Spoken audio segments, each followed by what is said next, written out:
آپ کو بتائیں عید کا چاند دیکھنے کے لیے پشاور کی غیر سرکاری کمیٹی کے سربراہ مفتی شہاب الدین پوپلزئی اور ان کے نائب مولانا خیر البشر گزشتہ سے لاپتہ ہے۔ دونوں کہاں گئے ہیں، کہاں پر موجود ہیں، کسی کو کچھ نہیں معلوم۔ آپ کو بتائیں کہ دونوں خود روپوش ہوئے ہیں یا معاملہ کچھ اور ہے۔ آپ کو بتائیں کہ مشہور عالم دین مفتی پوپلزئی پر اسرار طور پر 2 روز سے لاپتہ ہیں۔ پرسوں رات کو عام طور ان کی میٹنگز ہوتی ہیں، ملاقاتیں ہوتی ہیں، اسی طریقہ کار سے وہ چلے گئے تھے۔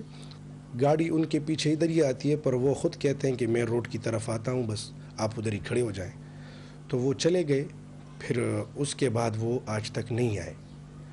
اب اور ہمیں معلومات بھی نہیں ہیں، اور پھر جب معلومات ہوئی تو وہ مفتی شہاب الدین صاحب، پوپلزئی صاحب اور علماء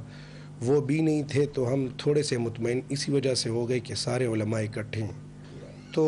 اس لحاظ سے تو ہمیں کوئی معلومات نہیں ہے۔ البتہ ابھی ہمارے اپنے علاقے کے جو لوگ ہیں، ہمارے جو ناظم صاحب ہیں، وہ سارے انہوں نے رابطہ کیا ہے کہ کوئی اگر آپ کہتے ہیں احتجاجی مظاہرہ کریں یا کچھ اور کریں، تو چونکہ الحمدللہ ہمیں تو اپنے اکابرین سے، اپنے والد صاحب سے یہی ملا ہے کہ امن کا پیغام دینا چاہیے، تو ہم نے تو ان کو یہی کہا ہے کہ آپ امن سے کام لیں، آپ آرام سے بیٹھیں، انشاءاللہ جو کچھ ہوگا پھر رابطہ کریں گے۔ انشاءاللہ اس طرح کوئی مسئلہ ہی نہیں ہے، کیونکہ ہمارے علماء جو ہیں، جو ہمارے والد صاحب ہیں، انہوں نے الحمدللہ ایسا وقت گزارا ہے کہ ایسا کوئی مولانا خیر البشر کے بیٹے کی بات آپ نے سنی۔ اس حوالے سے مزید تفصیلات جاننے کے لیے ہم نے رابطہ کیا اپنے نمائندہ 24 نیوز عظمت علی سے۔ جی عظمت علی، ہمیں تفصیلات سے آگاہ کیجیے گا، کیا مزید تفصیلات آئی ہیں اس بارے میں؟ جی بالکل، آج چونکہ پشاور میں 29واں رمضان ہے، تو آج کمیٹی جو تھی، آج جو غیر سرکاری کمیٹی ہے چاند کو دیکھنے کے لیے، جو کہ مسجد محمد علی خان میں جو ہے ان کا آج رات کو پلان تھا کہ وہ آج بیٹھیں گے، لیکن 2-3 دنوں سے یہ جو رومرز آ رہی ہیں کہ مفتی جو پوپلزئی صاحب ہیں وہ عمرے کے لیے چلے گئے، لیکن ابھی جب ہمارے ان سے بات ہوئی، ان کے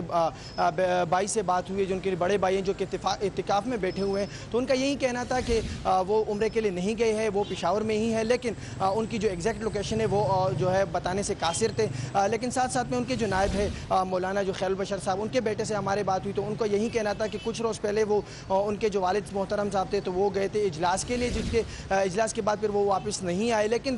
جب ہمیں اس ٹائم پھر پریشانی کا سامنا بھی کرنا پڑا جب ہمارے والد صاحب گھر واپس نہیں آئے، اور تاحال ابھی تک جو ہے وہ لاپتہ ہے۔ اسی وجہ سے جو ہے آج مردان میں بھی علماء کی جو کمیٹی ہے وہ آج اجلاس کرے گی، جس میں لائحہ عمل تیار کیا جائے گا کہ آج چاند دیکھنے کے لیے ساتھ میں چارسدہ میں بھی ایک کمیٹی بٹائی جائے گی،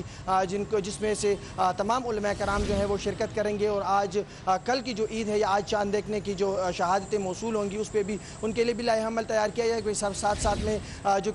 جو مسجد محمد علی خان کی جو غیر سرکاری کمیٹی بنائی گئی ہے، ان کی جو اراکین ہیں ان کے لاپتہ ہونے کے بارے میں بھی لائحہ عمل تیار کرے گی۔ جی بہت شکریہ عظمت، ہمیں تفصیلات سے آگاہ کرنے کے لیے۔